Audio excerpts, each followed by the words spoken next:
అన్నా నేను మళ్ళీ తిరిగి కేసీఆర్ గారి నాయకత్వంలో అయితేనే తెలంగాణకు న్యాయం జరుగుతుంది, కాబట్టి నేను కలిసి వస్తా, కానీ మీరు మా వాళ్ళందరినీ కలవాలంటే తెలంగాణ భవన్కు రావాలంటే ఒక 1000 మంది వస్తాం, కానీ మీరు ఆల్విన్ కాలనీకి వస్తే ఒక 5-6 వేల మంది వస్తారన్నా, మీరు రావాలి అని అడిగిండు.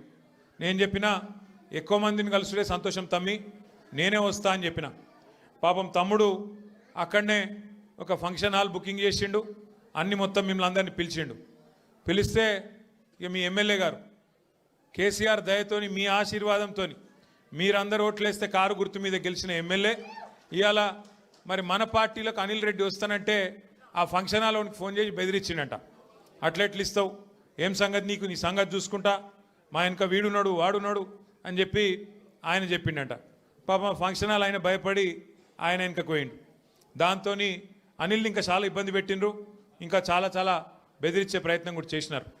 కానీ సతీష్ను కూడా, మన ఎర్రబెల్లి సతీష్ను కూడా ఇబ్బంది పెట్టినారు, ఇబ్బంది పెట్టే ప్రయత్నం చేస్తూనే ఉన్నారు.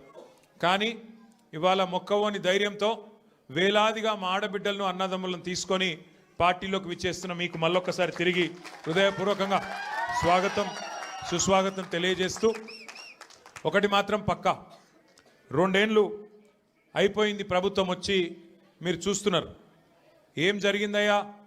కాంగ్రెస్ ప్రభుత్వం మార్పు మార్పు మార్పు అని చెప్పి ఊదరగొట్టి ప్రజలకు హామీలు ఇచ్చి అధికారంలోకి వచ్చి 2 ఏళ్ళయి ఏం జరిగింది ఏం ఒరిగింది అంటే 3 జరుగుతున్నాయి: కూల్చివేతలు, పేల్చివేతలు, ఎగవేతలు.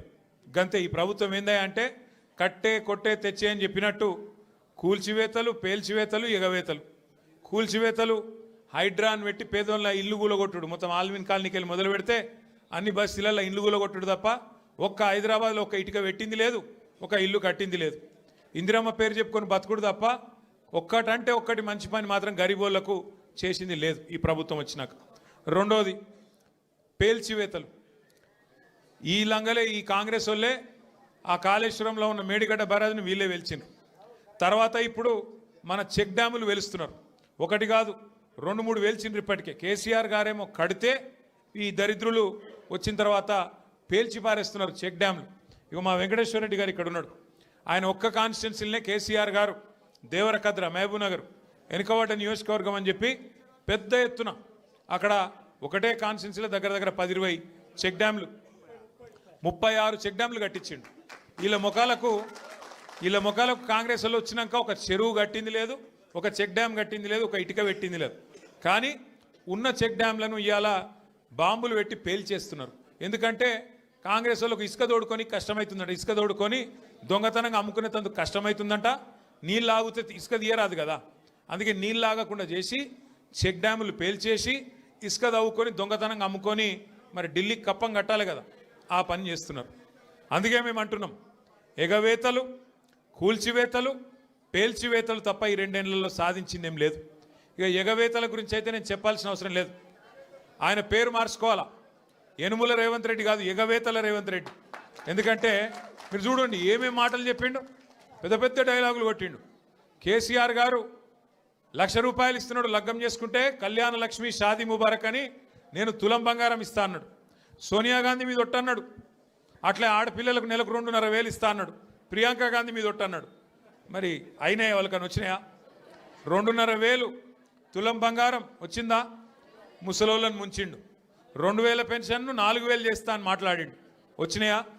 ఇవేవి కాలేదంట. కానీ ఇప్పుడు 1,00,000 మంది ఆడోళ్ళని కోటీశ్వర్లు ఎత్తారట ఈ మొగోడు. ఏది ఒక్కరినిద్దరిని కాదు, తెలంగాణలో ఉన్న 2 కోట్ల మంది ఆడపిల్లలు ఉంటే అందులో 1,00,000 మందిని కోటీశ్వర్లు చేసేదాకా ఇడిచిపెట్టాడట. ఎట్లుంది ఇదంటే అదేమంటారు చూడు, కూట్లే రాయి తీరేనాడు ఎట్లా రాయి దిగిస్తాను బయలుదేరినట. నెలకు 2,500 ఇయనికి ముఖం లేదు, కానీ నేను మొత్తం 1,00,000 మంది ఆడపిల్లల్ని కోటీశ్వర్లను చేస్తా అంటుండు. 1,00,000 మందిని కోటీశ్వర్లు చేయాలంటే నాకు కొద్దిగా లెక్కలు చక్కగా రావు. 1,00,000 మందిని కోటీశ్వర్లు చేయాలంటే ఎన్ని కోట్లు కావాలి తల్లి?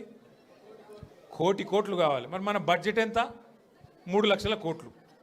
ఎన్ని రోజులు కావాలి మరి? మీరు నేను బతుకుంటామా? 1,00,000 మంది కోటీశ్వర్లు కావాలంటే గింత లంగ మాటలు, గింత దొంగ మాటలు, పెద్ద పెద్ద గొంతేసుకొని వస్తున్నాడు. నిన్న మొన్న మీరు చూసారు. నాకు నిజంగా ఒకటి అర్థం కావట్లేదు. ఇప్పుడు ఎవరన్నా నువ్వు ఎక్కడికి వెళ్ళి వచ్చినావు అసలు నువ్వు ఎక్కడికి వెళ్ళి మొదలైంది నీ ప్రయాణం? రోడ్ల మీద అయినా పెయింటింగ్లు వేసుకుంటుండే పాపం రేవంత్ రెడ్డి గారు. మంచిదే, తప్పేం లేదు. చిన్న స్థాయికి వెళ్ళి పెద్ద స్థాయికి ఎవరైనా రావాల జీవితంలో, తప్పులేదు. కానీ మంచి పనులు చేసి రావాలి. లంగ పనులు చేసి, దొంగ పనులు చేసి, బ్యాగులు మోసి, సంచులు మోసి, దొరికిపోయి జైలుకు పోయి మళ్ళీ అదేదో పెద్ద గొప్ప విషయం అన్నట్టు మళ్ళీ దానికి పోజులు కొట్టుకుంటా. సరే, నీ కిస్మత్ బాగుంది, పేమెంట్ కోటాల ఢిల్లీలో పైసలు ఇచ్చినావు, ముఖ్యమంత్రి పదవి తెచ్చుకున్నావు, అందరికి ఎరికేది. ఇప్పుడు కూడా నెలకు ఢిల్లీ పైసలు పంపుకుంటా పదవి కాపాడుకుంటున్నావు. సంతోషం, నువ్వు కాపాడుకో. కానీ ఆ పదవిలోకి వచ్చినోనికి సంతోషం ఉండాలి, కానీ ఏడిపోయిందిరా నాయన. రోజు మీరు చూడు, టీవీ పెడితే చాలు తిట్ల పురాణం తప్ప ఏముండదు. మీరు గట్టిగా అడిగిర్రు అనుకో, ఏమాయిరా బై 2500 ఏడు ఉన్నాయని చెప్పి మీరు అడిగిరంక ఆడపిల్లలు పోయి మీ గుడ్లు వీకి గోటీలు ఆడుతా అంటాడు. వీడెక్కడ ముఖ్యమంత్రి? ముసలోళ్ళు పోయి ఏమాయిరా బై మరి 2000 పెన్షన్ 4000 ఎత్తానో, 100 రోజులు అంటే ఇవి నరక్తివి, ఏడవన్నావు తమ్మి అంటే నీ పేగులు తీసి మెడలు వేసుకుంటా అంటాడు. అట్లాగే మన విద్యార్థులు పోయి ఏమయ్యా మరి 2 లక్షల ఉద్యోగాలు అన్నావు, ఏం సంగతి అంటే నీ లాగుల తొండలు ఇడిచి పెడతా. వీడేం ముఖ్యమంత్రి, వీందేం భాష, నాకు అర్థమే కాదు. అరే 2 ఏళ్ళకి వెళ్ళి ఏం చేసినవారు అయ్యా నువ్వు అంటే, లాగుల తొండలు ఇడుస్తా, మెడల బేగులేసుకుంటా, గుడ్లు వీకి గోటీలాడతా, నీ అమ్మ నీ అయ్యా గీదా భాష.